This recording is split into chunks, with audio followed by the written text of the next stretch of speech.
Josh! Ano ka ba? Halika na, aalis na si Dad!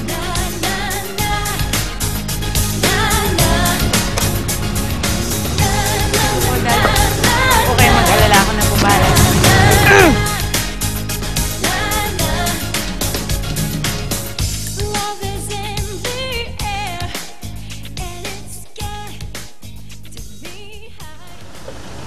Bambi? Bambi?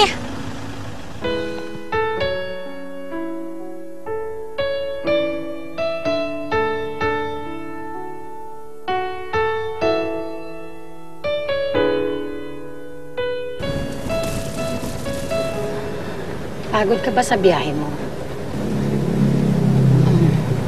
Masyado kasing maaga, no? Tsaka baka gutom ka na. Dinalang kitang ensaymada tsaka juice. Sorry, ha? Makulit ako, no?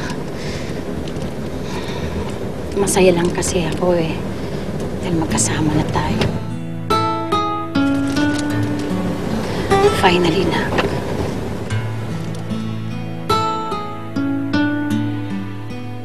Tay,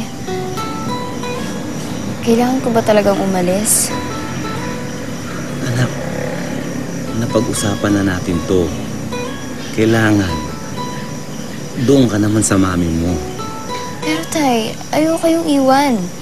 Sino mag-aalaga sa inyo? Sinong magtitimpla ng kape nyo tuwing umaga? O kaya magpaplansya ng mga polo nyo? Tsaka magmamasaya sa inyo tuwing pag-uwi nyo? Anak, huwag mo akong alalahanin. Ang importante, ang kinabukasan mo. Naghiwalay kami. Matagal kong tiniis ang mami mo. Kaya matigas ako. Hindi ako humingi ng o tumanggap na kahit na anong tulong para sa pagpapalaki sa'yo. Pero wala akong trabaho eh. Nalipit ako. Ayoko naman isakripisyo yung kapakanan mo, anak. Anak, mahal na mahal kita. Mahal na mahal kita.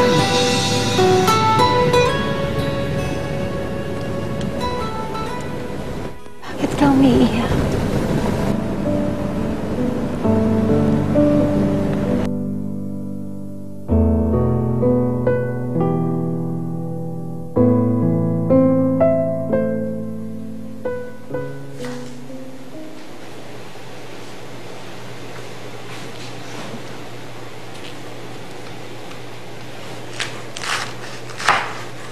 Uy, baka mamaya pasukan ng langaw yung bibig mo. Ikaw, nakangaka ha? Naninibago lang po kasi ako eh.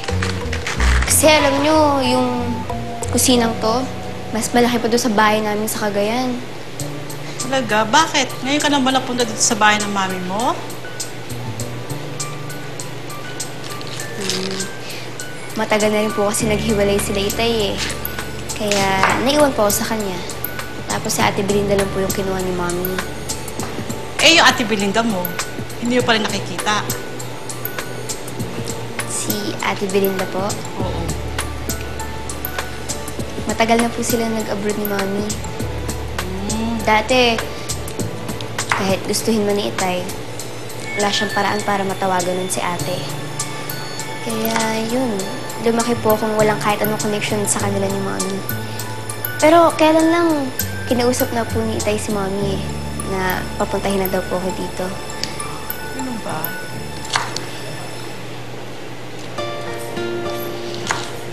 Hey, Barbara!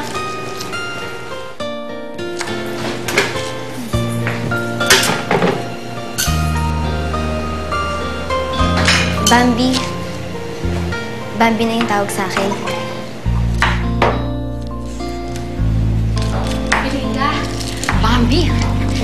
Napag-isip-isip ko kasi na dapat siguro magkasama kayong dalawa magkapatid sa isang kwarto muna. Kaya yung room mo na pinaayos ko na sa maids, ha? Tapos ikaw na yung gagamit dun sa pull-out bed ng kapatid mo. Para makapag-banding kayong dalawa. What? We're sharing a room? Mom naman, sa dinami-dami po ng room dito sa bahay na to, bakit kailangan pa namin mag-share sa isang room? Belinda? Ay, hindi. Ayos lang po sa akin kahit saan. Kahit po sa maid's room na lang. Maid's room? Ah, Bambi, don't get me wrong ha. I mean, kung gusto mo lang sumiksik sa room ko, okay lang. No problem, no worries naman eh. I'm just stating a fact na we have lots of space naman in this house and hindi naman natin kailangan magkasama 24/7, di ba?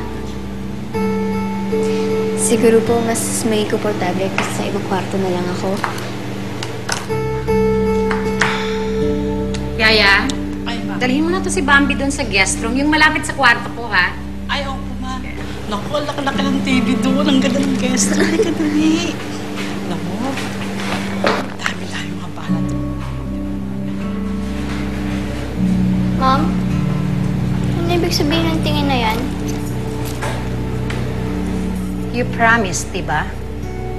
Na magiging nice at welcoming ka sa bunso mong kapatid. Ano nangyari? Mom, you can't expect me to be warm and cuddly right away. Sila naman may kasalanan po nito, di ba? Ilang beses ka na nag-attempt na bisitahin si Bambi sa Cagayan de Oro, pero ayaw ng daddy niya.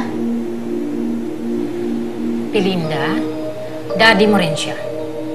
Daddy ko nga siya, pero wala naman tayong communication sa kanya. Kasalanan ko rin yun. Dahil di ba ang tagal nating naglagi sa States, I lost touch. Hindi, Mom. Kasalanan niya yun kasi hinayaan niya akong lumaki ng malayo sa kapatid ko. Kaya, Mom, please, huwag kayong magtaka na hindi kami close. And I think, Mom, you're being too nice. Ikaw na nga po yung lagi nila nire-reject. Ikaw pa ngayon yung nag-worry sa feelings nila?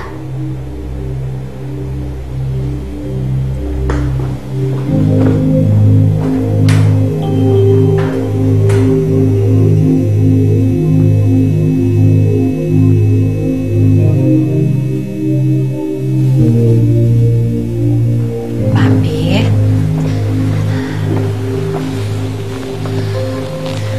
Pasensya ka na sa ate Belinda mo, ha? Hindi pa lang kasi siya sanay na nandito ka na. Ako din naman po naninibago pa eh. Pero tulad po ng sinabi ko sa inyo, kahit saan niyo po kayo lagay, okay na okay lang po yun sa akin.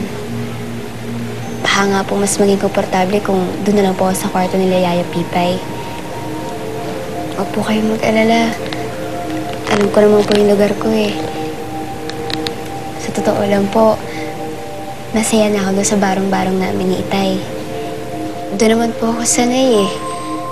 Sa simpleng buhay lang.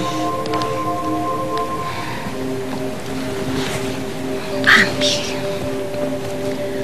I want the best for you. Ang tagal natin nagkahiwalay. Hindi kita naalagaan. So now it's my time to spoil you. Okay?